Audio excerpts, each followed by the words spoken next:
Hello friends, स्वागत है आप लोग का मेरे चैनल पे। तो कैसे हैं आप सभी? उम्मीद करती हूँ बहुत अच्छे होंगे। तो आज मैं छठ मैया का एक गीत सुनाने जा रही हूँ। अगर पसंद आएगा तो लाइक शेयर कमेंट करिएगा, और अभी तक मेरे चैनल को सब्सक्राइब नहीं किए हैं तो प्लीज़ कर दीजिएगा, और साथ ही बेल बटन को भी दबाइएगा ताकि मेरी वीडियो की नोटिफिकेशन आपके पास सबसे पहले पहुँचे। तो चलिए गीत शुरू करते हैं। करी हमनी होरा छठी मैया हो, अंगनवा में आ जाई तू। करी हमनी होरा छठी मैया हो, अंगनवा में आ जाई तू। तोहरे ही खातिर मैया गंगा जल लाइनी, तोहरे ही खातिर मैया गंगा जल लाइनी। धोवे दे तू आपन चरनिया हो, अंगनवा में आ जाई तू।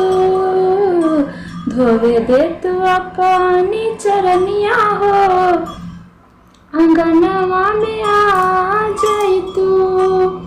करी हमनी होरा छठी मैया हो, अंगनवा में आ जाई तू। तोहरे ही खातिर मैया ठेकुआ बनावनी, तोहरे ही खातिर मैया खीरिया बनावनी।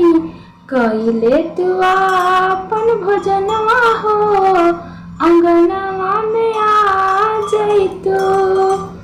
कइले तू आपन भोजनवा हो, अंगनवा में आ जाई तू।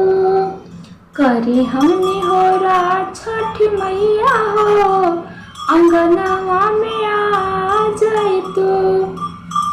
तोहरे ही खातिर मैया दूधवा मंगाईनी, तोहरे ही खातिर मैया दूधवा मंगाईनी।